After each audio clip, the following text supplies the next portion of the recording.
Salut à tous, bienvenue dans Dixon Discute. Moi c'est Dixon, je suis comédien et auteur. Mon métier, c'est de créer ou d'utiliser la création des autres et de la mettre en forme. Donc j'ai envie d'en discuter avec ceux qui font comme moi, qui inventent, qui matérialisent le monde autrement. On va essayer de comprendre ensemble les méthodes et tout ce qui se passe dans la tête d'un créatif. Et pour ça, il n'y a rien de mieux qu'une bonne discussion. Salut, ça va? Ça va, merci, et toi? Super, déjà présente-toi. Moi, c'est Paris, 27 ans. J'habite à Saint-Gratien dans le 95 et je suis dessinateur, mangaka, graphiste, tout ce qui rapporte à l'aspect visuel, quoi. Ok, et depuis quand tu fais ça? Je fais ça, je fais du dessin particulièrement depuis petit. Depuis petit, je dessine et j'ai pris des cours sur, j'allais dire, les 5 dernières années. Je suis passé à l'école de New Age, mais mis à part ça, en autodidacte depuis petit, quoi. Ah, t'as pris des cours quand même? Ouais, j'ai pris des cours parce que tu sais, au bout d'un moment, tu décides à un certain niveau et en fait, tu te rends compte que tu n'évolues pas spécialement vite, etc. Et un jour, tu découvres que, il y a des écoles de dessin, donc voilà, je me suis lancé et puis voilà. Mais pour ton métier, évoluer, c'est quoi? Évoluer, c'est prendre du niveau, c'est-à-dire, vu que moi, je dessine particulièrement, en fait, c'est comprendre ce que tu veux dessiner, ce que tu arrives ce que tu t'imagines visuellement, tout ça. Donc, évoluer pour moi, c'est réussir à retranscrire ce que tu imagines dans ta tête. Ok. Et donc toi, tu pensais que avant de faire l'école, t'arrivais pas vraiment à retranscrire tes idées? Bah, complètement, complètement. Je suis beaucoup inspiré par la culture manga japonaise, etc. Et en fait, du coup, je passais mon temps à copier au départ. Et il y a un moment où je me suis rendu compte que je me suis dit, ah vas-y, il faut que j'arrête de copier. Et à partir de ce moment-là, j'arrivais pas à reproduire à l'exactitude ce que je pensais dans ma tête, quoi. Ok. J'ai une question par rapport à ça, mais je vais y revenir après. Ouais. Euh, déjà, est-ce que tu penses que t'aurais pu faire un autre métier à part celui-là? Un autre métier créatif à part celui-là? Ouais, ouais. Comme métier, j'allais dire créatif, artistique plutôt, ça aurait été magicien. Ah ouais? Ouais, à fond, je kiffe à mort la magie, donc c'est ce que j'aurais fait, je pense. Si j'avais pas été dessinateur maintenant, et ben magicien, je pense. Et t'as essayé ou pas? Oui, des petits tours quand t'es petit, mais tu sais, c'est des faux tours avec les cartes. T'en mets 4 et tu demandes à choisir un paquet. De fil en aiguille, en fait, t'arrives à la carte du mec, quoi. C'est Ok. ça.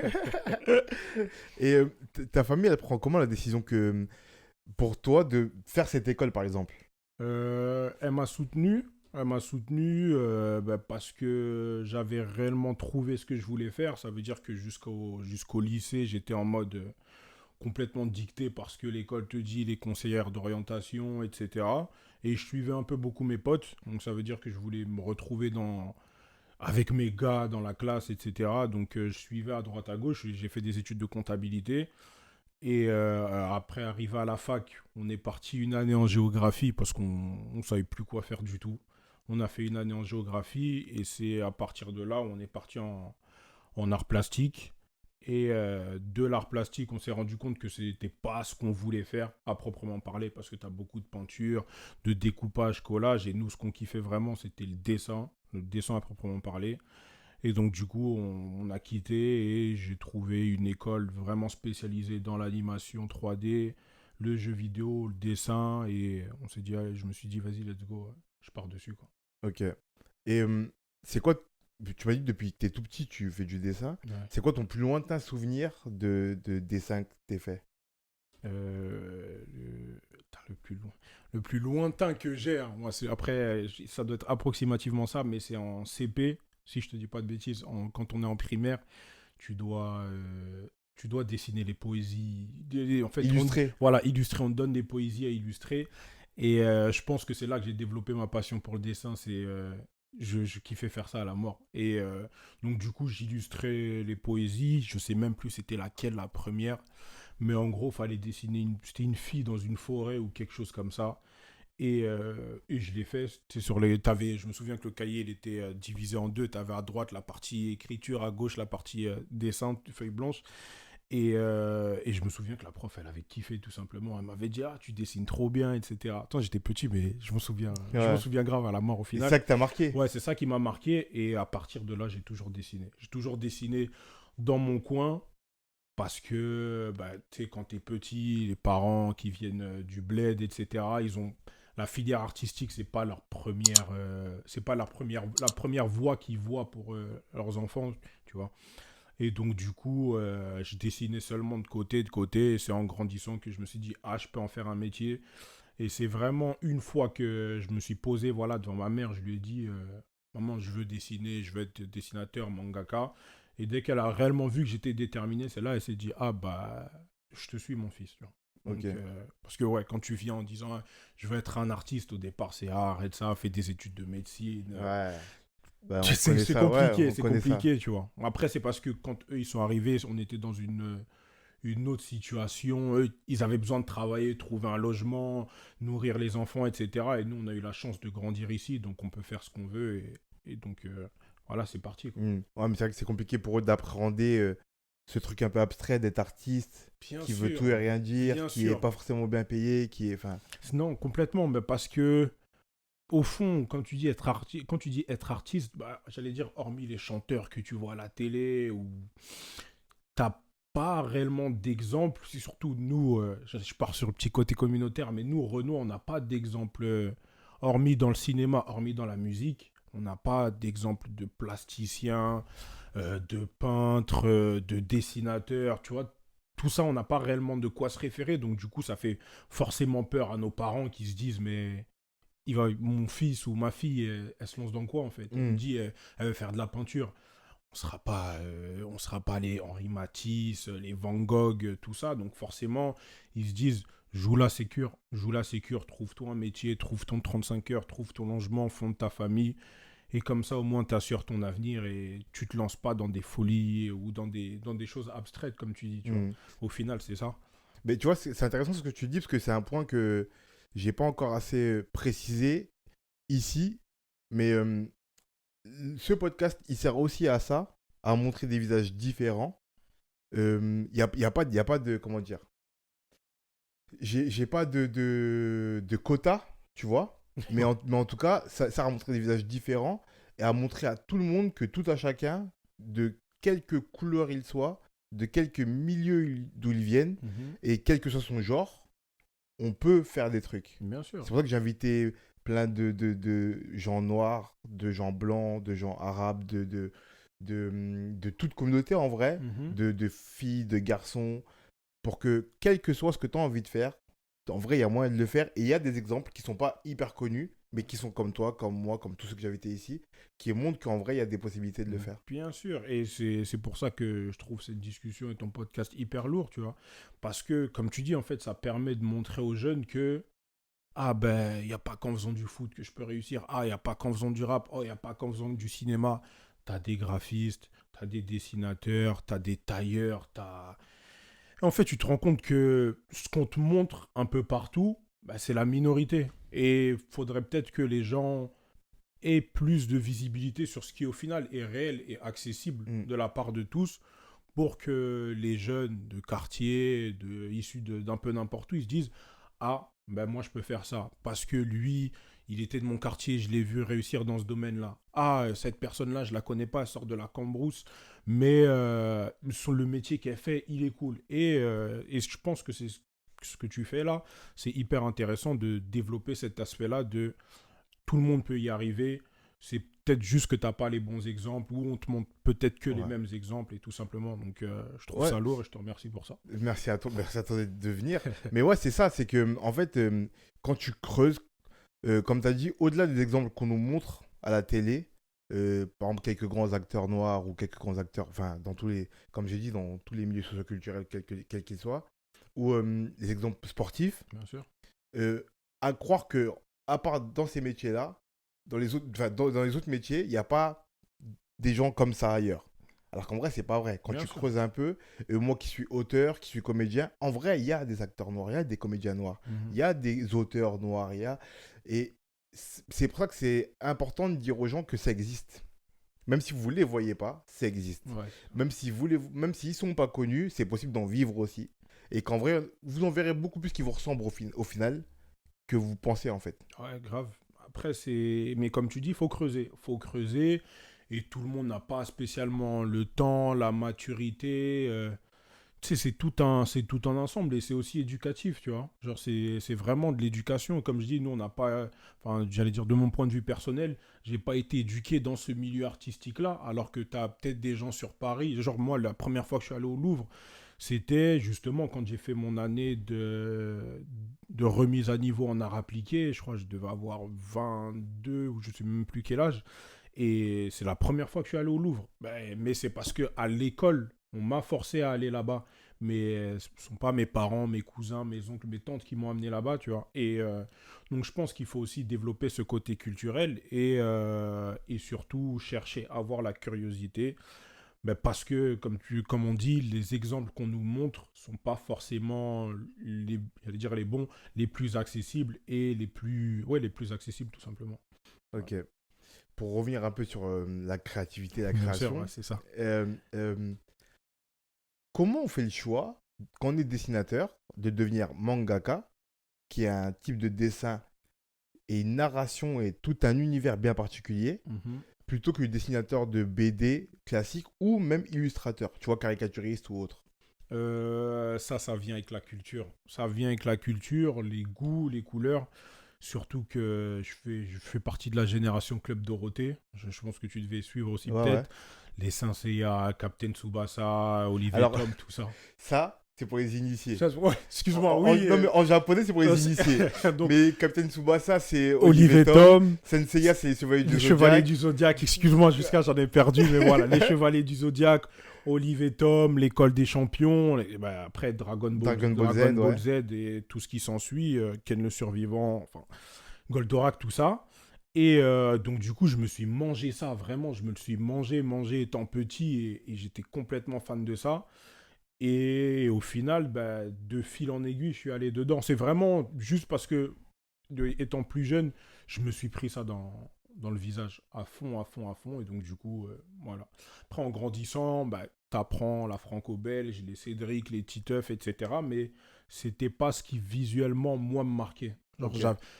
quand j'étais petit, je voulais pas draguer Nadia. Je voulais faire des kamehameha. Ouais. Je voulais, tu vois ce que je veux dire? C'était ça qui m'enjaillait, moi. Donc, au Ok. final, je me suis retrouvé dans le manga. Et du coup, tu as dit que quand tu as commencé à t'initier à, à dessiner des mangas, Mhm. à ce style-là en tout cas, tu copiais beaucoup au début. Ouais.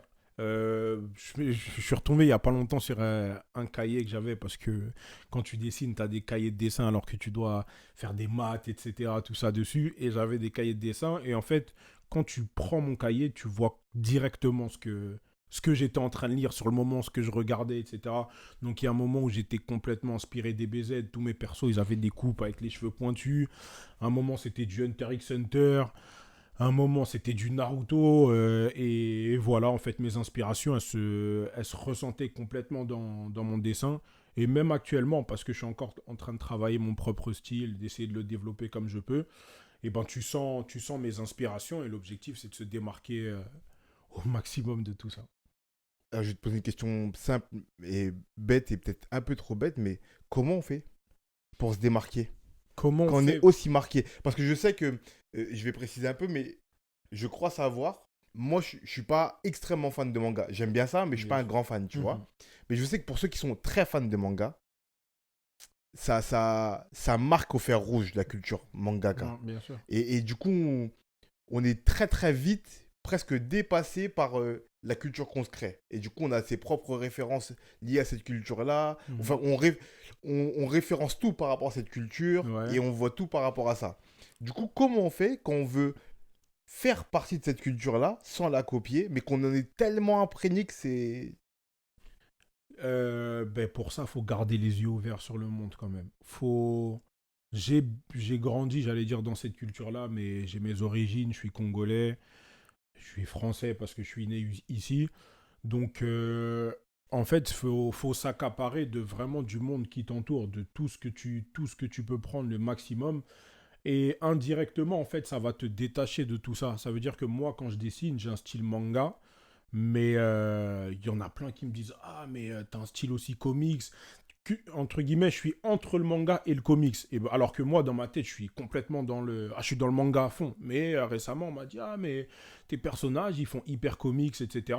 J'en lis de temps en temps à droite, à gauche, etc. Mais en regardant, je me suis dit, ah oui, effectivement, je sais pas, peut-être les yeux, ils font comics, ou mes trames, mes tramages font comics. Mais ça, c'est vraiment indirectement, en fait. C'est juste que, ah, j'ai pêché ça dans ce côté-là, du côté américain, les comics, et je l'ai imprégné à ma culture. Et en fait, je pense qu'il faut tout simplement rester ouvert sur le monde, de manière à t'imprégner de tout, et ça va pas te détacher, mais tu n'auras pas les mêmes codes qu'eux, parce que je suis pas japonais, je suis pas né là-bas, j'ai pas suivi leurs écoles. Et tout ça fait que je ne le serai pas complètement, en fait. Tout simplement. Alors là, tu as pointé un truc intéressant du doigt, et ça me donne une question, c'est comment on différencie le style manga du style comics, par exemple? Et comment, je vais Ouais, vas-y. préciser encore plus, c'est parce que quand tu regardes, là, tu as donné des exemples tout à l'heure. Mhm. Tu as parlé de Naruto, Dragon Ball Z, qui sont à peu près dans le même délire. Et tu as parlé de Olive et Tom, Goldorak, qui sont dans un autre délire. Comment on sait que ça, c'est du manga, alors que ça se ressemble pas du tout? D'accord. Comment est-ce qu'on sait? Bah, c'est parce qu'ils ont leur code, en fait. Ça veut dire que, on va dire que les comics, c'est assez proche assez proche du réalisme, tu vois. Ça veut dire que Superman il ressemble à un être humain que tu peux croiser dans la rue. Son côté Clark Kent, tu peux réellement croiser un mec qui se lève les cheveux ou qui met ses lunettes, etc. De même pour tous les super-héros, Iron Man, etc. Et alors qu'en fait, les Japonais, les mangaka, ils sont beaucoup plus abstraits. Sangoku, tu peux pas croiser un mec qui a sa coupe de cheveux. Tu vois ce que je veux dire? Il a des cheveux qui partent en pique, etc. Naruto, on va dire que tu peux croiser un stéréotype, mais il a des gros yeux. Et tu croiseras pas un mec avec des yeux aussi gros. C'est juste qu'ils ont vraiment des traits marqués qui sont assez éloignés de la réalité. Tout en Parce que fait, c'est assez... caricaturaux. Voilà, c'est exactement. Ils sont presque caricaturaux, mais à leur sauce. Et pour moi, c'est ce qui les différencie vraiment de tous les autres styles, en fait. C'est pas trop, c'est réaliste, mais sans réellement l'être. Tu peux t'imaginer, mais tu peux pas réellement le calquer sur la réalité. Est-ce que pour toi, ça te donne l'impression que ça, là, ce type d'univers-là, ça donne plus de liberté que les autres dessins? J'allais dire oui et non, parce que ce qu'il faut savoir, en fait, avec la culture manga, c'est que nous, les Français, on se la prend et on la développe d'une manière différente. C'est-à-dire que quand nous, on reçoit un Dragon Ball de Toriyama, Son Goku, il a un certain style, etc. Et nous, on se dit, ah, je vais faire les yeux, les sourcils comme lui. Sauf qu'en fait, il faut savoir que tous ces gens qui dessinent du manga, et ben, tous ces mangaka-là, et ben, ils ont une culture de dessin qui est une base qui est extrêmement solide. Ça veut dire que tous ces mecs-là, si tu leur demandes de te faire un portrait, ils y arrivent. Parce que c'est un peu comme tout, pour s'affranchir des règles, il faut les connaître. Et en Hmm. fait, ça, c'est un truc que nous, on voit pas. Nous, on voit, on se dit, ah, je veux dessiner des gros yeux. Mais pour dessiner des gros yeux, il faut que tu saches dessiner, Des yeux? comprendre comment l'œil fonctionne dans la réalité. Ok. Et ça, c'est un truc que nous, enfin, de notre point de vue de téléspectateur, etc., on sait pas. On voit pas spécialement. Donc du coup, en fait, ces mecs-là, ils sont complètement calés dans le réalisme. Ils peuvent te dessiner et tu te tapes la tête. Mais c'est juste qu'à force de dessiner du réalisme, ben, au bout d'un moment, ils se détachent de ça. Ils se permettent de voir plus loin, tout simplement. Au lieu de te faire un œil de 2 centimètres, ils vont t'en faire un de 4 centimètres, mais qui rentrera bien dans le visage de son personnage. Donc c'est ça. Prendre les règles et s'affranchir de ça. Vraiment, faut... Ça, c'est si pour toutes les personnes qui veulent dessiner du manga ou quoi qu'est-ce, apprenez d'abord le réalisme, ce que moi je n'ai ce que je n'ai pas fait, c'est un truc qui m'intéresse pas, mais voilà, apprendre le réalisme, se renseigner, vraiment observer le vrai pour pouvoir s'émanciper de tout ça. Mais du coup, toi qui l'as pas fait, comment t'as fait pour avoir une culture qui te permet d'être à ce niveau quand même, sans cette culture du réalisme-là? Je l'ai fait, enfin je l'ai pas fait, c'est-à-dire de moi, mon initiative, je l'ai pas fait. C'est pas un truc qui m'intéresse, mais quand j'ai commencé à mon école, je suis venu avec mon dossier, j'ai présenté mes personnages, etc. Ils m'ont dit ah lourd, c'est style manga, etc.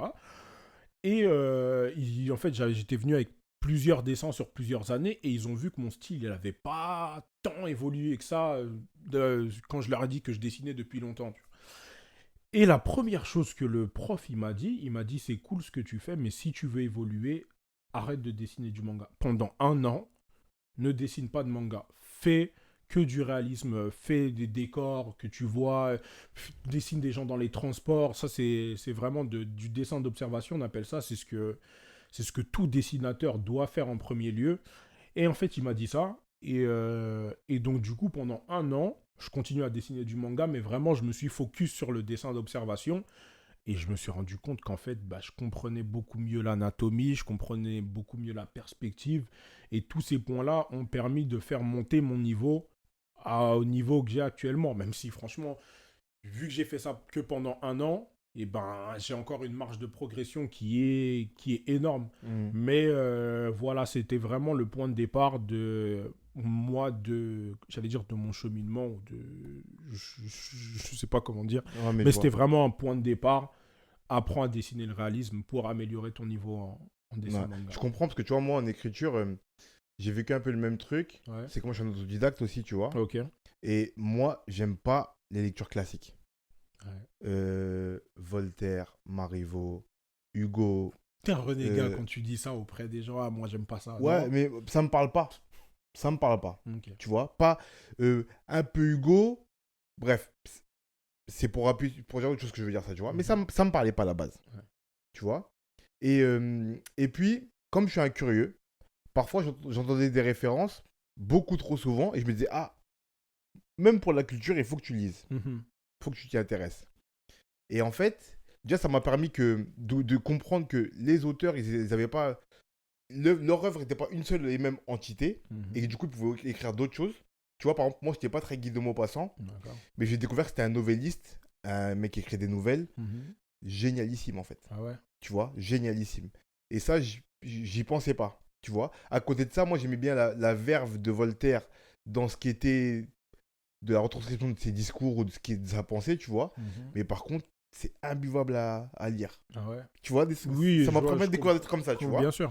Et en fait, là où je te rejoins, c'est que le fait quand même de lire un peu de culture classique, au-delà de la culture, ça m'a permis, moi, pour mon style à moi, de comprendre des choses et de pouvoir tendre à des choses sans les copier, sans même les égaler, parce qu'il y en a, c'est des auteurs de génie et dans un style qui est de leur époque, tu vois. Mais de comprendre des choses, de pouvoir prendre des cheminements qui auraient jamais été possibles si j'avais pas lu Si ça. tu t'étais pas intéressé à Et ça. quoi qu'il arrive, je garde mon style et je reste dans ce que je fais moi et je ferai jamais ce qu'ils font, tu vois. Et je suis toujours pas plus fan de classique maintenant, mais en tout cas, ça m'a permis de comprendre des choses Mhm. que j'aurais pas pu comprendre sans passer par ça. Bien sûr, ouais. Donc je comprends l'histoire avec l'histoire du réalisme pour C'est ça, en fait, ça te permet de consolider, j'allais dire consolider les bases. Parce qu'après, qui est-ce qui définit les bases, etc. Mais vu, comme tu dis, c'est dans la culture, c'est inculqué, on te dit, pour faire un. Parce que tu fais aussi de la poésie, je crois, un petit peu. Pas depuis Enfin, peu. ouais, ok, Depuis peu. mais t'écris des textes et on te dit, voilà, une pièce, elle se construit comme ça. Ouais. Donc, même si toi, ça te parle pas, tu dis, ah, j'ai pas envie d'écrire la pièce comme ça, c'est toujours bon de connaître comment ça se fait, de manière à ce que toi, tu puisses prendre un chemin différent, tout en étant conscient de ce que tu fais. En fait, j'allais dire, c'est bête à dire, mais t'as plein de gens qui, parce qu'ils connaissent pas les bases, se cachent de, ah, mais moi, j'ai pas envie de faire comme les autres. C'est très bien, Hmm. tu veux pas faire comme les autres, ok. Mais en vrai, est-ce que tu sais comment ça se fait déjà? Et ils te répondent non, mais de toute façon, ça m'intéresse pas. Mais le problème, c'est là, c'est que tu t'es pas intéressé. Donc, ça se trouve, tu vas kiffer. Genre, moi, par exemple, euh, la peinture, c'est pas un truc qui me parle. Genre, c'est pas un truc qui me parle particulièrement. J'aime beaucoup voir des peintures. Je trouve qu'il y avait des peintres à l'époque qui étaient des assassins, tu vois. Les 4 Tortues Ninja, Donatello, Michelangelo, Raphaël, tout ça, c'était des génies, tu vois. Mais moi, je peux pas reproduire ça et j'ai pas envie de le reproduire. Mais le fait de voir en fait que c'était tout simplement d'abord, avant d'être des peintres, des dessinateurs de génie, c'est là où je me suis dit, ah d'accord, Hmm. ok, bon ben, je me rends compte que, ah ben en fait, il faut que je dessine bien, même si je ne fais pas de peinture, le fait d'avoir des bases solides en dessin, ça me permettrait d'ouvrir des portes tout Ouais. simplement, tu vois. Et c'est important de savoir comment ça se fait pour pouvoir s'émanciper de tout ça. C'est intéressant parce que tu vois, il y a quelques jours, je suis tombé sur une émission, un documentaire qui parlait de la vie de Raphaël, Ouais. le grand peintre de la Renaissance, tu vois, et qui était un disciple, entre guillemets, de Michel-Ange et d'un autre. mec de la Renaissance. Bref, j'aurai le nom qui me reviendra après. Mhm. Et en fait, lui, il a beaucoup travaillé dans les ateliers. À l'époque, c'est ça que ça se faisait. Tu mettais Ouais. ton enfant dans un atelier de peintre, de grand peintre, et il travaillait auprès de lui pour savoir Pour peindre apprendre, et ouais. apprendre son style, tu vois. Et en vrai, avec les génies qui sortaient de ça, parce qu'il y avait eux qui arrivaient à se démarquer. Comme ce que tu dis, ils étaient imprégnés du grand peintre qui est devant eux, qui leur apprenait, mais ils arrivaient quand même à se démarquer, Bien tu sûr. vois. Et dans le documentaire, ils suivent la vie de Raphaël et toutes ses grandes œuvres et tout, et ils montrent que toutes les références classiques de son monde à lui, il les a ingurgitées et il arrive à les redistribuer dans ses peintures, Ouais. tu vois. Et du coup, il a Michel-Ange, qui est un grand peintre de son époque, mais qui a genre 20 ans de plus que lui, tu vois. Mhm. Ils font pas du tout le même style, mais il connaît le travail que fait Michel-Ange. Il sait ce que ça implique, il sait ce que ça veut dire de cette époque-là, tu vois. Mhm. Et il sait même comment ça révolutionne cette époque à son niveau. Exact. Et il incorpore ça dans ses peintures à lui un peu, Mm. tu vois. Et c'est pour ça qu'il était très respecté à Raphaël, parce que c'était un des peintres les plus jeunes. Mais il avait compris qu'il fallait quand même s'imprégner des autres Des et autres. de la culture, tu vois. Ouais. Ouais, parce que c'est pour développer je pense, hein, après ça c'est mon point de vue, mais je pense que le style que tu auras dans tout le domaine que tu fais, en fait, c'est tout simplement une accumulation de tous les styles des autres.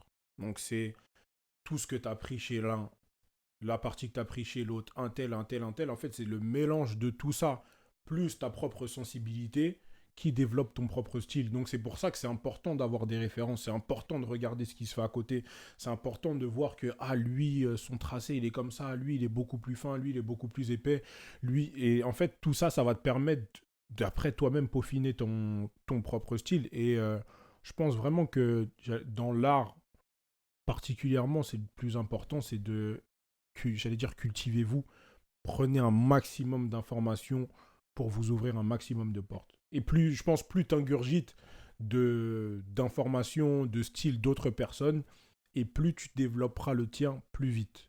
Je pense hein, vraiment Mm. que c'est comme ça.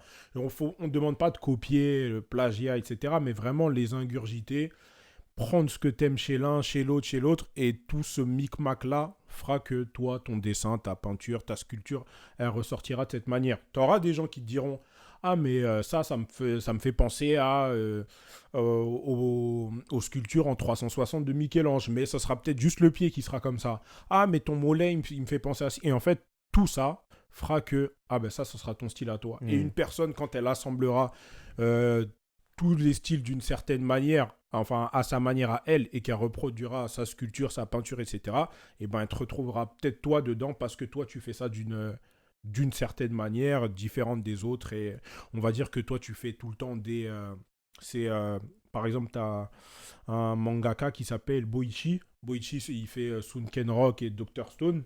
Et ben lui, ses personnages, et ben il les scarifie au niveau des yeux. Genre c'est un kiff, on sait pas pourquoi. Il les scarifie au niveau des yeux. Et en fait, c'est tout simplement parce qu'il kiffait tout simplement les personnages qui avaient des balafres sur le visage. Et sauf qu'à l'époque, t'avais pas des mecs balafrés tout le temps ou qui avaient une certaine manière d'être balafrés. Et lui, il s'est dit, ah vas-y, je vais en faire mon style. Donc il balafre tous ces personnages, mais d'une manière, quand tu les vois balafrés, tu reconnais, tu dis, ah ben ça c'est Boichi, tu vois. Mais en fait, de base, lui, c'est parce qu'il kiffait les balafres et il est parti balafrer ses personnages, tout simplement. Ouais. Donc c'est ça, ingurgiter un maximum de culture, de référence pour développer votre propre style. Et en parlant de référence, toi, c'est quoi le mangaka qui t'impressionne le plus ou qui t'a le plus impressionné? Ou le manga?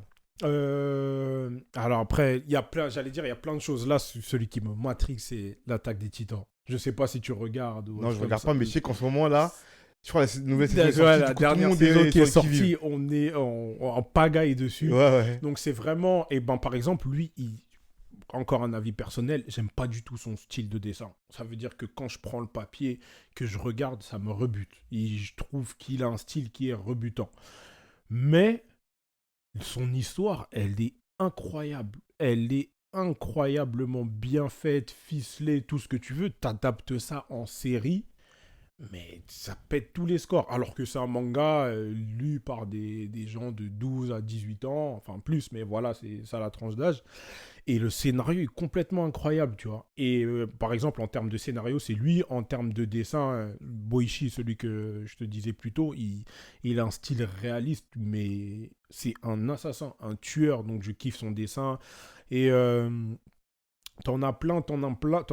Et si je dois vraiment citer une œuvre, j'ai oublié le nom de l'artiste, c'est Full Metal Alchemist. Ok. Et ben, parce que vraiment, je trouve qu'en termes de dessin, narration, tout est bon. Je mets au défi quelqu'un de venir me voir et me dire que Full Metal Alchemist c'est nul. Genre ça c'est pas possible. Ouais. Genre vraiment, tu peux ne pas aimer, mais quand t'es objectif, tu prends du recul, le scénario, le dessin, l'histoire, la narration, tout est bon dedans. Il y a vraiment, je vois pas de, moi de mon point de vue, je vois pas de faux pas. Ok. Voilà. Et en parlant de scénario, justement, en vrai, il y a. Je vais te dire un truc, tu vas me dire je suis un fou. Mais je t'ai invité pour une seule question que je me pose. Si, ouais. En vrai, c'est juste celle-là. Tout ça, c'est un prétexte pour juste cette question-là. Comment on fait pour être bon en dessin et en scénario? Ouah, ça c'est une vraie question. C'est pour ça Non, que c'est une vraie question. je t'ai invité que Non, pour c'est celle-là. c'est une vraie question.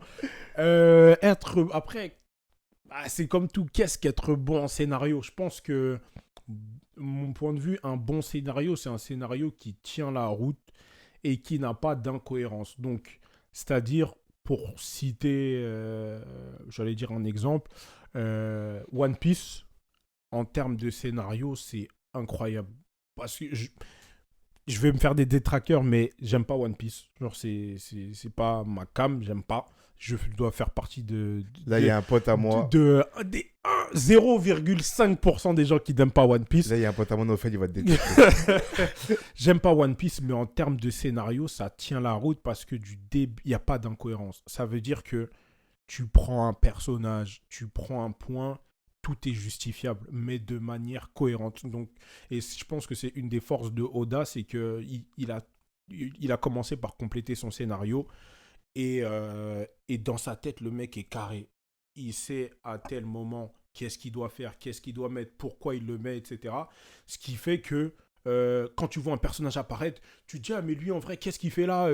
Il devrait peut-être pas être aussi fort. Mais il y a 10 épisodes ou 10 scans, et ben, il t'a montré qu'il était parti s'entraîner dans une petite bulle, un coin comme ça. Il a dit, ah, je vais m'entraîner pendant 10 ans. Et il reviendra, il sera craqué. Il était nul à l'époque. Maintenant, il revient, il est chaud. Et toi, tu te demandes pourquoi. Tu te dis, mais c'est pas normal. On l'a pas vu pendant 10 ans. Il est pas censé être fort. Ouais, mais si tu reviens 10 chapitres ou 100 chapitres en avant, il t'a dit qu'il allait s'entraîner, tu vois. Et donc, pour moi, pour être bon en scénario, c'est être cohérent, tout simplement. Faut que tu sois cohérent. Pour moi, c'est la cohérence. C'est vraiment le truc le plus important. Qu'est-ce que je peux te citer comme exemple? T'as des... Oh, bah écoute, Dragon Ball. Genre là, t'as Dragon Ball Super, par exemple, qui se passe en ce moment-là. On a fini tous les tournois, on a battu Boo, etc. Et là, on apprend que t'as des dieux de la destruction et des anges qui viennent. Et ce sont les plus forts de l'univers, etc. Et tout simplement, ils peuvent régler tous les problèmes. Ça veut dire qu'ils apparaissent maintenant et ils peuvent ils peuvent régler tous les problèmes parce que Son Goku il est passé par différentes étapes. D'abord c'était Piccolo, ensuite c'était Cell, ensuite Freezer, ensuite c'était Cell, ensuite c'était Boo, etc. Et tu vois ces mecs apparaître et ils te disent tous qu'ils étaient plus forts que ils auraient pu tuer tous ces méchants là parce qu'ils doivent surveiller la Terre, c'est ça leur rôle en fait. Ils surveillent l'univers dont la Terre et en fait tu te dis bah vous étiez où pendant tout ce temps? Et tu vois, ça, c'est une incohérence de scénario. Ouais. Ça se voit que ça a été ajouté après. Parce que tu te dis, mais si ces mecs-là, ils étaient là depuis le départ, pourquoi quand Freezer, il a décidé de détruire la planète alors que toi, tu es censé la protéger, bah, pourquoi tu l'as pas... pourquoi tu l'en as pas empêché? Et au final, tu te retrouves là comme un idiot. Et après tu trouves une excuse, il dormait, l'excuse c'est que le dieu de la destruction il dormait durant toutes ces années, il doit dormir on va dire 36 ans, tu dormais pendant 36 ans, ok, y a pas de souci, maintenant il dort plus, Pourquoi tu as dormi pendant 36 ans? Maintenant, tu es là et d'un coup, bah, tu n'as plus besoin de dormir ou tu dors bah, un jour, 2 jours, ça te suffit. Je sais pas si tu vois ce que je veux dire. Hmm. Et c'est plein d'incohérences de scénarios comme ça qui font qu'au final, tu te dis, ouais, mais en fait, le scénario, il tient pas la route. Donc Ok. vraiment, le plus important, la cohérence. La cohérence, la cohérence. Parce que, en fait, je te pose cette question-là, parce que tu vois, moi, j'écris du théâtre. Ouais. Ça veut dire que, au-delà d'avoir un scénario, Mhm. c'est-à-dire une trame, une histoire, et un fil rouge, tu vois, je dois être dialoguiste aussi, Mhm. tu vois. Du coup, créer les dialogues de mes personnages. Et en fait, parfois, je sépare les deux. J'ai plus de facilité à faire des dialogues dans certains contextes, tu vois, Mhm. que de faire le scénario lui-même, D'accord. tu vois. Et du coup, je me demande quand à la base, c'est pas ça ton métier. Ton Ouais. métier, c'est de dessiner. Ouais. Comment tu arrives à développer des capacités de dialoguiste et de bon scénariste? Du coup, trouver l'histoire, trouver le fil rouge, trouver la cohérence. Avec tout ça, lier tout ça avec les bons dialogues, Mhm. les bons traits de caractère des personnages, Ouais. et du coup, dessiner ces personnages-là, mais ça, c'est ton métier à la base, on va mettre ça de Mhm. côté, tu vois. Et en plus de ça, ce qui n'enlève rien, vous les mangaka, vous êtes des tarés parce que vous aimez bien faire 1000 épisodes ou 1000 albums de vos trucs. Tu vois, moi j'écris une pièce de théâtre, une suite, ça fait deux. Ouais. Vous, un manga, c'est 1000 épisodes, Bien sûr. 600, 700, tu vois. Et du coup, c'est-à-dire qu'en plus de ça, pouvoir suivre cette cohérence, Mhm. parce que t'es forcément obligé d'ajouter de l'enjeu, du coup, des personnages Bien sûr. à ton histoire. Et du coup, suivre cette cohérence avec l'ajout d'enjeux, de personnages, du coup, de nouveaux dialogues, Mhm. liés au caractère de nouveaux personnages que tu as en plus dessiné. Pour moi, c'est beaucoup trop. Tu vois ce que dit comme Ouais, ça, tu bien vois ce sûr, que je veux dit dire? comme ça. Bon, en fait, maintenant que tu me le dis, je me dis, ah ouais, c'est vrai que je fais tout ça. Genre, Bah ouais. je me dis, ah ouais, c'est vrai que je fais tout ça, mais j'allais dire, c'est naturel. Je pense que toi-même, en tant que t'écris des pièces de théâtre, je pense que c'est parce que t'aimes raconter des histoires. Ouais. Donc, dès lors où en fait t'aimes ça, tu vas essayer de faire en sorte à ce que, enfin, si tu le proposes au public, au grand public ou à quelqu'un de ta famille, etc., tu vas faire en sorte que ce soit plaisant, que ça te plaise à toi en premier lieu, mais si tu le partages, c'est pour que ça plaise à d'autres personnes. Et je pense que c'est cette envie de, dit comme ça, de plaire aux gens qui va faire que bah, tu vas adapter.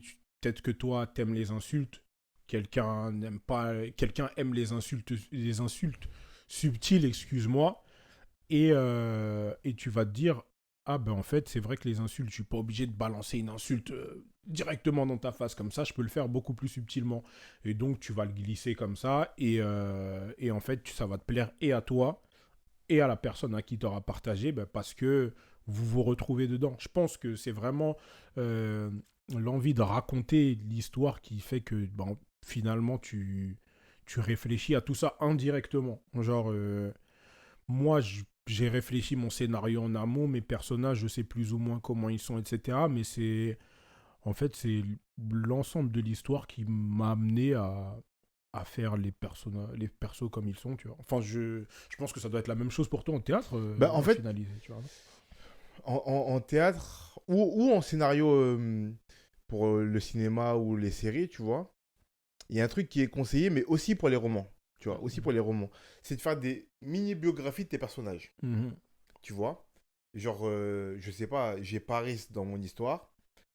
Peut-être je vais jamais parler de ça, mais je sais que Paris, il a tel âge, il a eu telle enfance, il vient de telle famille, il fait tel métier. Peut-être je vais jamais en parler, hein. Bien sûr. Mais en fait, ça me permet après, quand j'incorpore Paris dans mon histoire, et quand je commence à montrer ses traits de caractère face aux situations, ou par rapport aux situations, dans ces dialogues, j'ai pensé à tout ça. Mhm. Et du coup, Paris là, il prend ce ton sarcastique parce qu'en fait, dans son enfance, il était un peu comme ça. Mhm. Tu vois, et je le Ouais. pense moi et je l'écris comme ça. Ouais.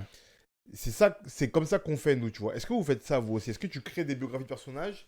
Après, vous, c'est différent. J'ai envie de te dire, excuse-moi, mais je réfléchis là, je me dis, mais tu te rends compte que chaque fois, t'as des malins. Je pense à ça, tu me dire si je me trompe. Vas-y, dis-moi. Mais vous incorporez des personnages, Mhm. des fois sans biographie, sans enfance, sans famille, sans rien. Mais en vrai, le jour où il y a, je sais pas s'il n'y a pas d'aspi, où il y a besoin d'incorporer une nouvelle trame une nouvelle histoire, un nouveau fil rouge. Ah, ce mec-là qu'on n'a pas développé là, qui était là dans le coin, on va le prendre, on lui invente une famille, on lui invente une histoire, et c'est bon, c'est parti. Ouais, grave. Et du coup, vous inventez plein de personnages, et ça vous permet de... Tu Je vois? pense que c'est ça.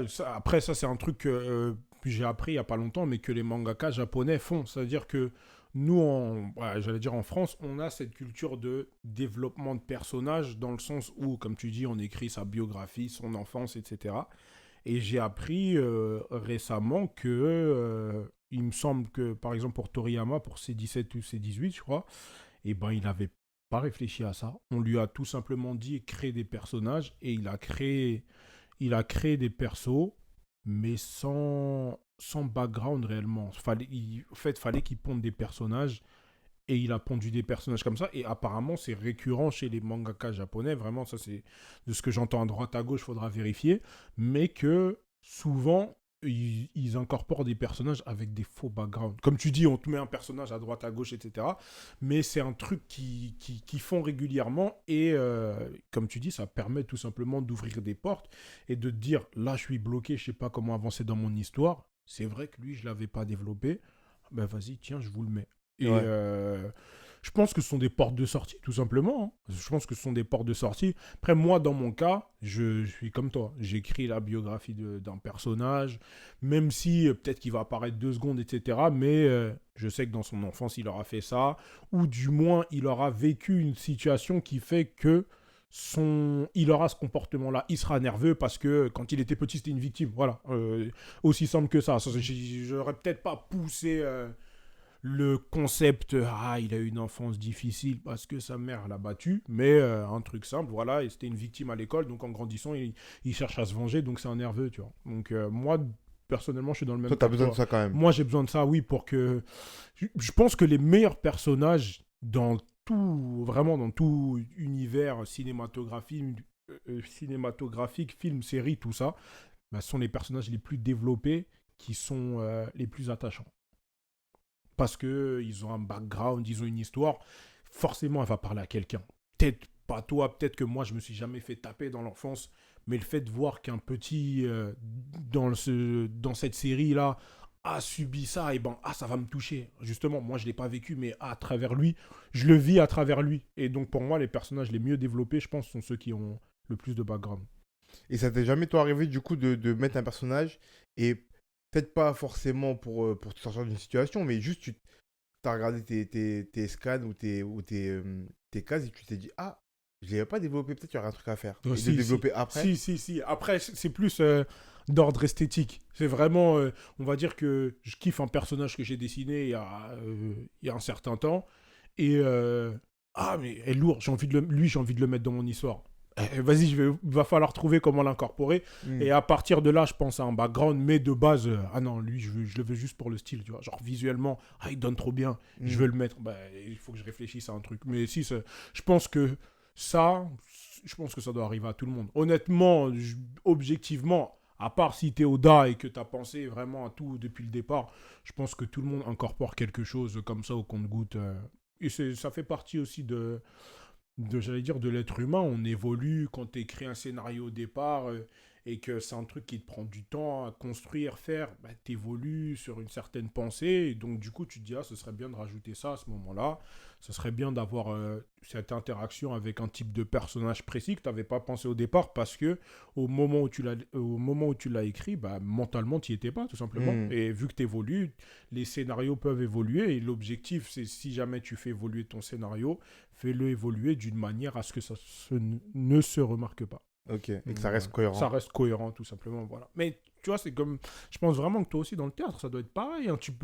Après, vous, c'est beaucoup plus figé parce que tu penses en amont et après, vous le réalisez, je crois, directement, Bah, etc. en fait, je vais parler que pour moi, tu vois. Mhm. Moi, quand j'écris une pièce, je pense en amont à tous mes personnages. Mhm. Et il y a très peu de personnages, il n'y a pas de personnages qui servent à rien. Parce qu'ils vont tous devoir parler, Parler, ouais. tu vois. Contrairement, c'est aussi ça la différence avec un film parfois. Dans un film, tu peux incorporer des personnages secondaires, mais tu vois, du sixième plan, genre. Tu vois ce que je veux dire? Mhm. Parce que c'est plus dans la vie réelle, il y a besoin d'êtres humains et tout, tu vois. Et du coup, tu as des interactions, des fois, qui qui servent pas à grand chose à l'histoire, tu vois. Mais dans le théâtre, t'es obligé parce que c'est restreint. Ok. T'auras 5 mecs sur scène, il faut qu'ils servent à quelque chose les 5. Sinon, t'en retires un. Tu vois ce que je veux dire? Ouais. Et moi, ça m'est arrivé dans une de mes pièces, j'en parlais dans un podcast précédemment, là, que j'avais envoyé à une autrice qui est devenue une amie, Penda Diouf. Et c'est la première personne à qui j'ai fait lire ma pièce. D'accord. Tu vois? Et dans ma pièce, j'avais un personnage féminin. Moi, je savais l'importance qu'il avait. Parce que je comprenais mon histoire, je comprenais mon personnage principal qui était lié à ce personnage-là et tout. Je comprenais, tu vois. Et elle m'a dit, ouais, mais tu vois ton personnage là, limite si on le retire, ça se verra pas. Donc si tu veux vraiment lui donner cette importance-là, ajoute quelque chose. Ouais. Tu vois ce que je veux dire? Ouais. Ajoute quelque chose. Parce qu'en vrai, ce que je vais expliquer, mon idée et tout, elle m'a dit, j'ai compris ton idée. Mais là, comme c'est là, je peux l'enlever, ça sera pas très grave. On D'accord. pourra raccorder les bouts et ça se verra pas. Si tu veux vraiment qu'elle ait une importance et une prépondérance, qu'elle soit justifiée, en fait, c'est justifier ton personnage. Ouais. Si tu veux vraiment qu'elle soit justifiée, ajoute quelque chose. Et c'est ça que je racontais, c'est que ça m'a pas demandé beaucoup d'efforts en fait. C'était, je crois que j'ai rajouté 2 lignes de dialogue à 2 moments différents. Ok. Je lui ai ajouté à elle 2 lignes de dialogue en plus. En plus, ok. Tu vois? Mais 2 lignes de dialogue étaient d'une pertinence telle qu'elle montrait l'importance qu'elle avait, qui justifiait pourquoi elle était là. D'accord. Tu Ok. vois? Et du coup, là, je pouvais dire, ok, ce personnage-là, dans la pièce, peut-être qu'en tout et pour tout, c'est 8 minutes, mais 8 minutes qui ont besoin d'être là. Ouais. Oui, parce que si tu retires ces 8 minutes, tu perds en... Tu perds, et tu perds d'un truc d'aspect sentimental et émotionnel par rapport au personnage principal. D'accord. Mais vraiment un truc lourd en plus. Ok. Tu vois? Donc, c'était justifié pleinement. Et elle me disait, ouais, à la base, l'idée, elle était là, mais c'était pas justifié. Et avec ces 2 lignes en plus, à 2 endroits du texte différents, ça a justifié. C'est lourd, c'est lourd. Tu vois? Mm. Mais du coup, ouais, nous, c'est différent parce que au théâtre, en tout cas, on doit justifier. Ok. En littérature, c'est un peu pareil. Tu dois. Tu peux incorporer des personnages qui vont pas avoir une place forte dans l'histoire, mais qui vont devoir être justifiés parce que déjà, tu vas prendre du temps à les écrire. Ouais. Que tu vois, un livre, c'est long. Ça veut dire un personnage même qui n'a pas une place importante, ça peut être 3, 4, 5 pages. Ouais. Tu vois? Pour raconter un peu l'interaction qu'il a avec les personnages d'en face, pour raconter le contexte, pour raconter un peu son background à lui. Enfin, ça peut être 3, 4, 5 pages pour un mec qui va juste être là pendant ces 3, 4, 5 pages-là, tu vois. Du coup, tu es obligé de travailler un peu. Du coup, tu essaies de réduire au maximum le nombre de personnages qui servent à rien. Ouais, bien Tu sûr. vois? Ou, pareil, qui soit... Tu vois, j'ai écrit une nouvelle, moi, pour pas la raconter parce qu'elle n'est pas encore diffusée, mais c'est une nouvelle où il y a un personnage principal qui a plein d'interactions. Du coup, la difficulté là, c'est que je vais avoir le fil rouge de mon histoire, c'est que j'ai un personnage qui a plein d'interactions avec des gens qui n'auront que une ligne ou deux dans Ok. l'histoire. Ouais. Tu vois, là, c'est difficile. Parce que je me retrouve avec une multitude de personnages. D'une part, parce qu'il y a le personnage principal, il y a tous les intervenants du second plan, mais qui sont importants dans sa vie, pour qu'ils soient ancrés dans une réalité. Ses collègues de taf, sa meuf, nanana, tu vois. Ouais. Ok. Et à côté de ça, j'incorpore des gens qui vont croiser par-ci, par-là. Et eux, on va avoir 2-3 lignes, tu vois. C'est subtilité. Là, c'est un peu chiant. Mais ce qui justifie, c'est que le fil rouge de l'histoire, c'est ce principe-là. Qui D'accord. rencontre des gens comme ça. Du coup, ça justifie. Ouais, ça justifie. Sinon, je ne serais pas cassé la tête à mettre des personnages pour qui ne croisent. servent à rien. Tu vois? Parce qu'au pire, je fais quoi? Excuse-moi, je finis, mais tu vois, au pire, je fais quoi? Si je veux, par exemple, pour reprendre le truc du théâtre, là, si vraiment ça n'aurait pas été si important émotionnellement, et que je voulais quand même garder les lignes de dialogue, ben, je les attribue à quelqu'un d'autre. Un autre personnage qui est important dans l'histoire. Et j'enlève un personnage comme ça. D'accord. Tu vois, le personnage qui n'est pas important, je lui enlève ses lignes de dialogue, je les donne à un autre personnage qui est important, lui, je l'efface, et comme ça, je perds un personnage, mais je garde des dialogues. Et je garde l'émotionnel, tu vois. Ouais. Donc, si c'est pas justifié, je l'efface le personnage. Il faut vraiment qu'il soit là parce que c'est justifié. Ok, d'accord. Ouais, non, c'est vrai que c'est complexe. Après, moi, genre, ça t'est jamais arrivé, je sais pas, t'écris un scénar, enfin une pièce complète, je sais pas, vous répétez, et au final, tu te dis, ah, mais ce serait mortel qu'il y ait une autre personne qui interagisse à ce moment-là. Si, ça m'est déjà arrivé. Ça nous est déjà arrivé au théâtre. Dans la pièce dans laquelle je joue, moi, tu vois. Ouais. De vouloir faire soit des gens, soit des événements. Tu vois. Mais c'est pareil. C'est la justification. C'est possible, hein. Mais il faut que ce soit pleinement justifié. D'accord. Tu vois. Si c'est fait pour être fait, ça n'a pas d'intérêt. Ça coûte trop en énergie et en temps. Et quand je dis en temps, c'est même pas en temps soit d'apprendre le texte ou de l'écrire. Hein. C'est en temps dans le format que tu utilises. D'accord.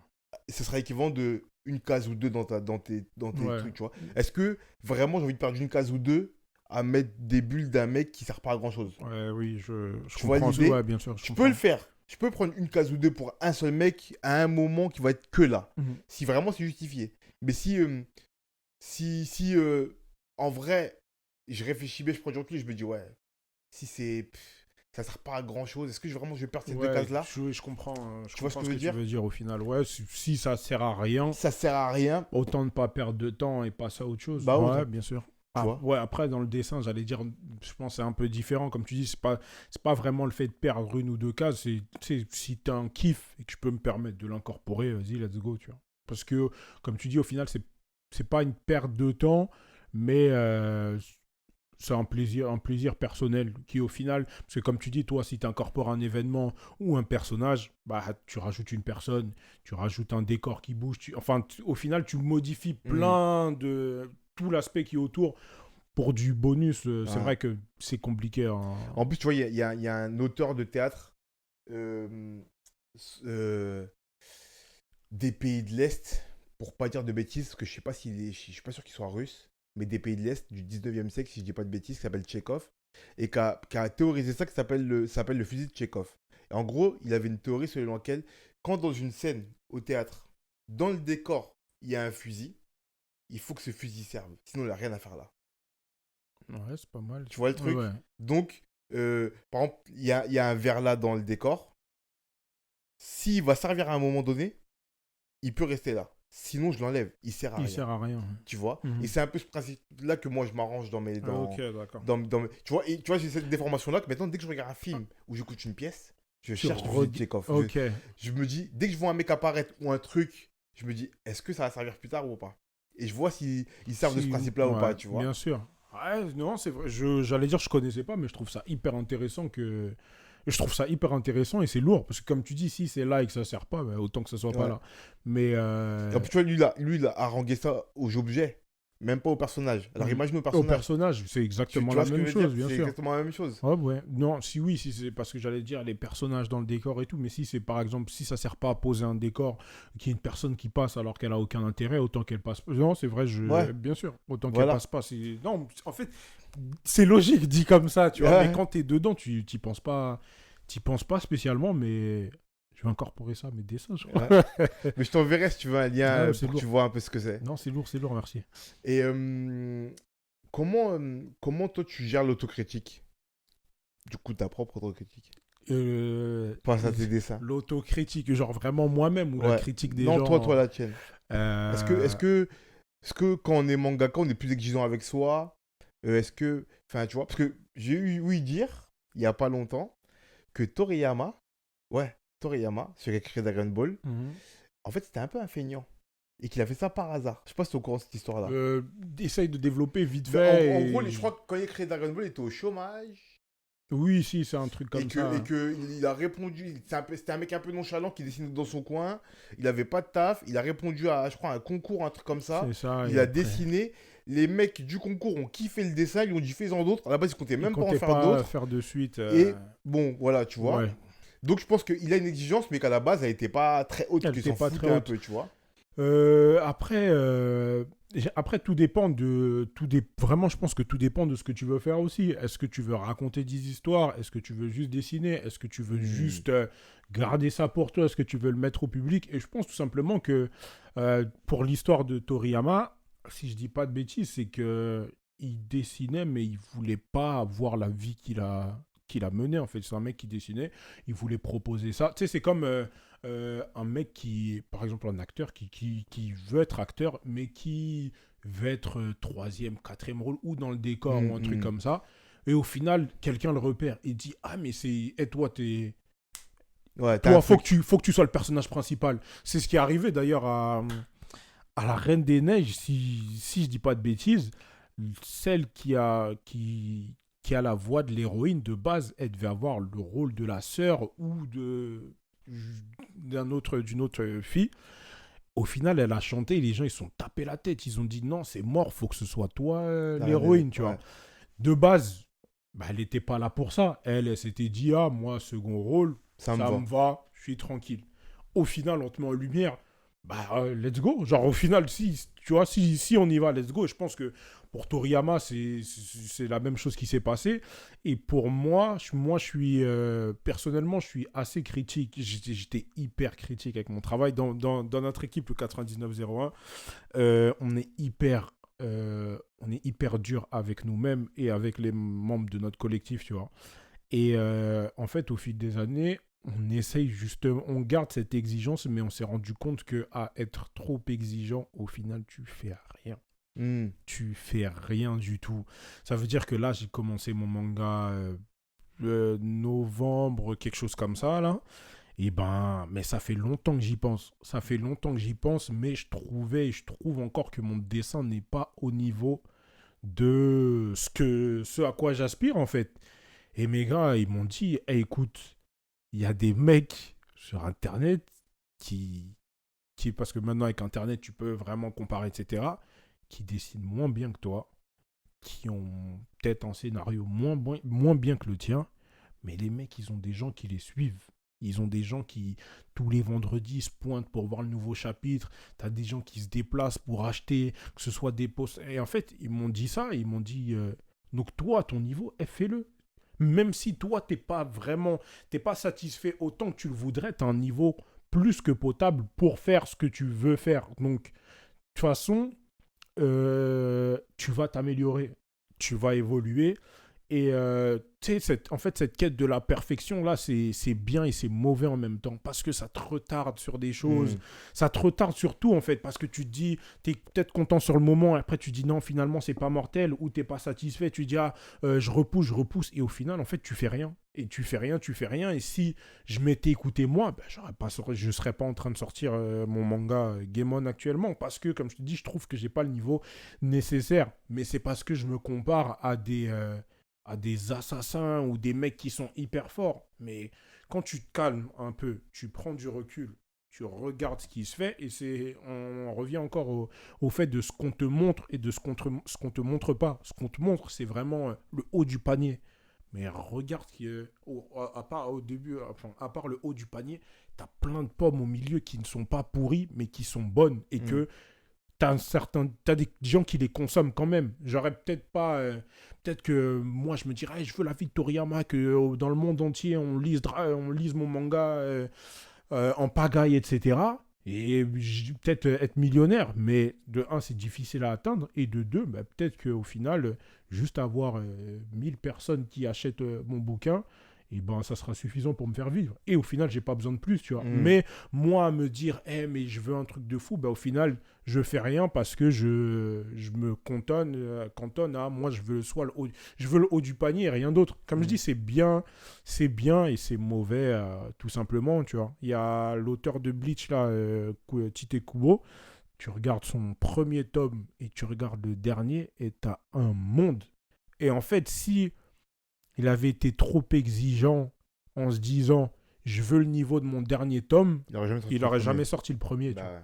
Donc c'est ça. Donc je suis hyper critique envers moi-même, mais plus j'avance et plus j'apprends à lâcher et me dire que c'est pas grave. Je vais évoluer. En fait, et je pense qu'en fait, le plus important dans tout ce qu'on entreprend, c'est l'évolution. Se dire que à l'instant T, on n'est pas au maximum de ce qu'on peut être. Dis-toi que demain, tu seras meilleur. Et en te disant ça, et ben, petit à petit, tu travailles, tu fais un pas après l'autre. C'est comme pour tout, comme pour les enfants, quand on apprend à marcher, quand on apprend à faire du vélo. Si tu te dis, je veux rouler tout de suite droit, et ben, tu vas tomber et tu vas te dire, mais en fait, je peux pas faire de vélo, j'arrête. Ouais. Non, en fait, il faut que tu arrives à faire tourner les pédales une fois. Après, tu vas tomber. Ensuite, tu les feras tourner 2 fois. Tu vas tomber 3 fois.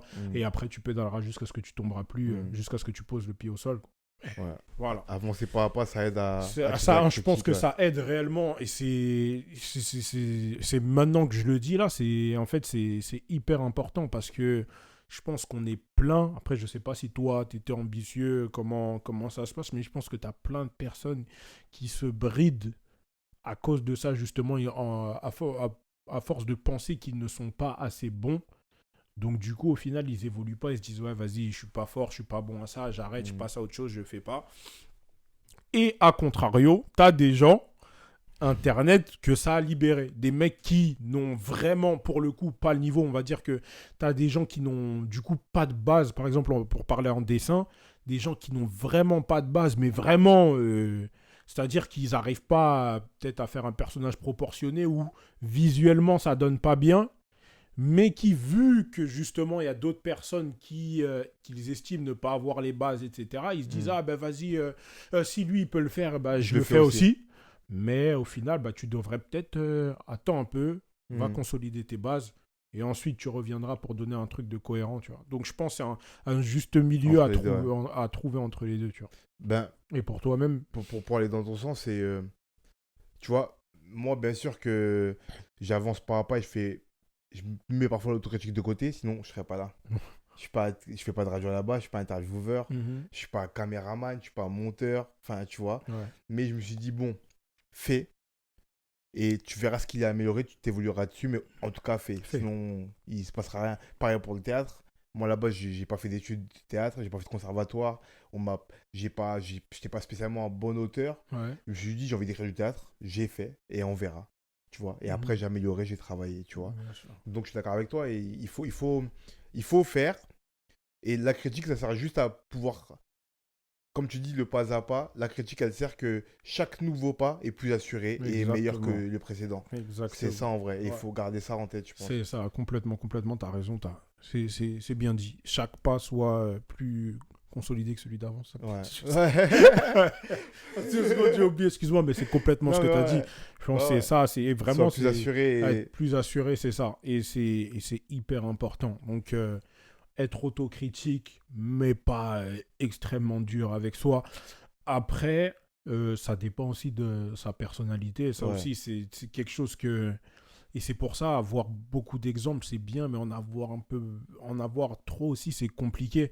Par exemple, moi, j'essaye de faire de l'animation à côté. J'ai vraiment envie de faire bouger les choses, etc. Et j'allais dire, mon kiff, vraiment, c'est Miyazaki. Je pense que tous les animateurs sont fans de ce type-là. Et récemment, j'ai regardé un documentaire sur NHK, je crois, un truc comme ça. C'était 10 ans avec Hayao Miyazaki.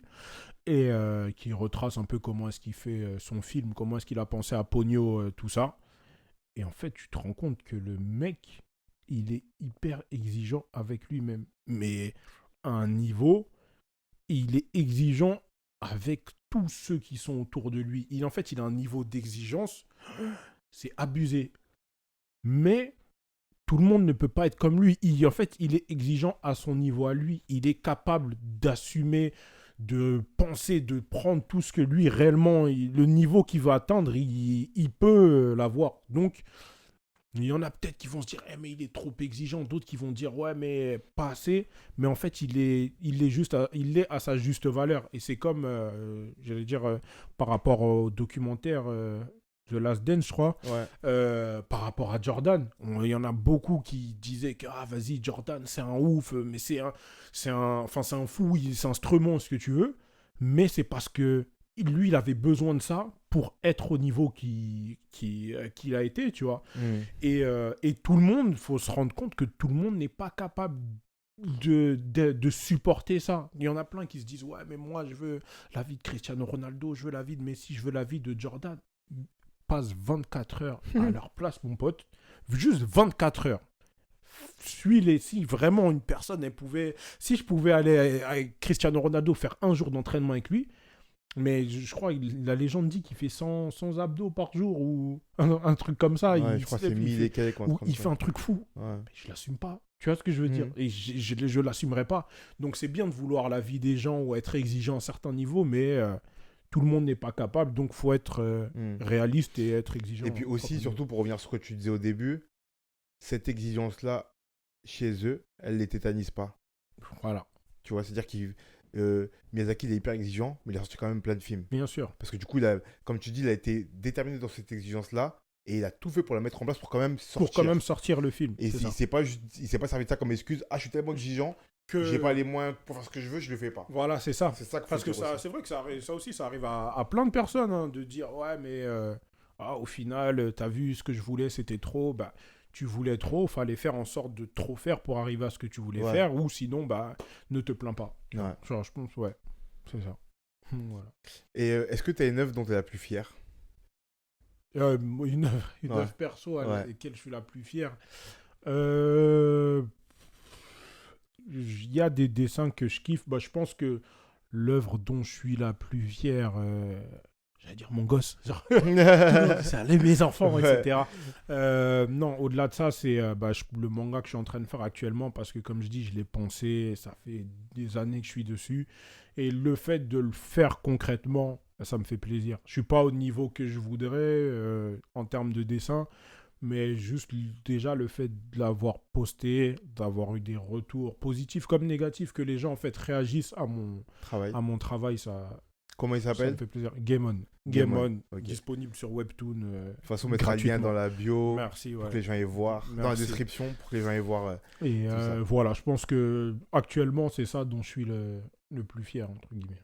Ok. Voilà. Merci, on va conclure. Ouais, merci à toi. C'est ça, Pour conclure, il y a toujours 3 petites questions. Yes. La première, c'est ton objet créatif favori.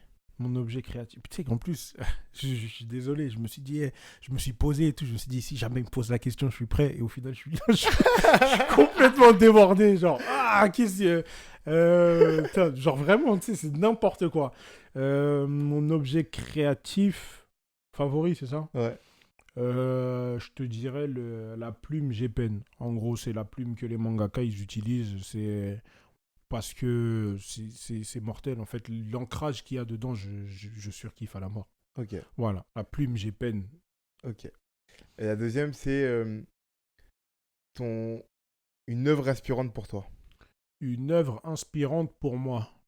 Je dirais le travail de Christopher Nolan. Ah oui, qui je te le vole, voilà. Christopher Nolan, réalisateur de fou malade, genre vraiment. On l'a déjà cité ici, je suis plutôt fan, moi. Mais t'es comment? Je suis fan. On est d'accord, genre vraiment ce qu'il fait, c'est un assassin. Et vu que ça a déjà été cité, je vais dire un dessinateur, c'est pour moi le meilleur dessinateur au monde, c'est Kim Jong-gi.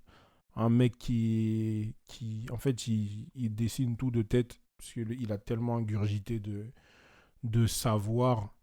Et donc le mec, en fait, il peint des toiles, mais sans crayonner. Parce que quand tu dessines, en règle générale, c'est ça.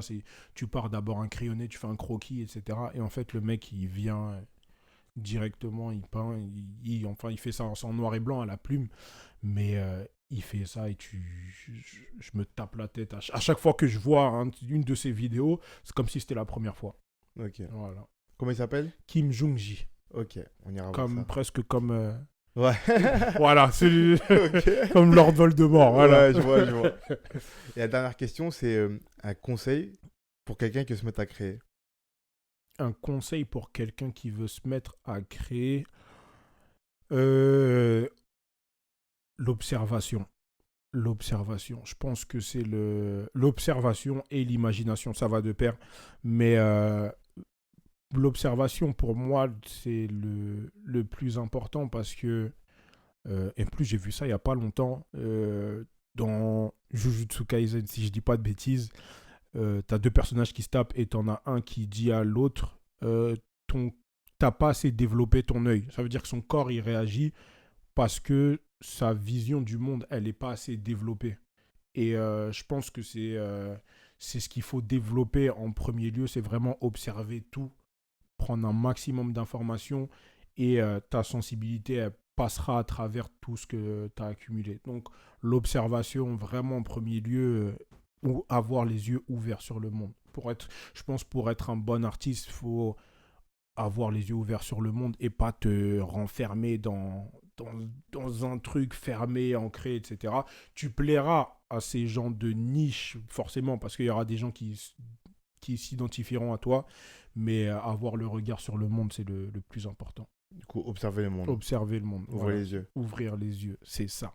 Merci d'avoir synthétisé tout ce que j'ai dit. Voilà. C'est rien. Merci. Merci à toi. On va mettre dans la description le lien vers ton Instagram pour que les gens voient ton travail. Yes. Vers le site où il y a ton manga. Yes, c'est qui est gratuit. là, Game On. Et abonnez-vous, partagez, likez, commentez. Et à la prochaine. Ouais, merci à toi, Dixon. Vraiment, c'est lourd, c'est lourd. Merci beaucoup. Et abonnez-vous, suivez-le, tout ce que vous voulez. Mais ce qu'il propose, c'est lourd. Négligez pas. Vraiment, négligez pas. On a besoin de gens comme ça. Merci. Merci. À la prochaine. Ciao.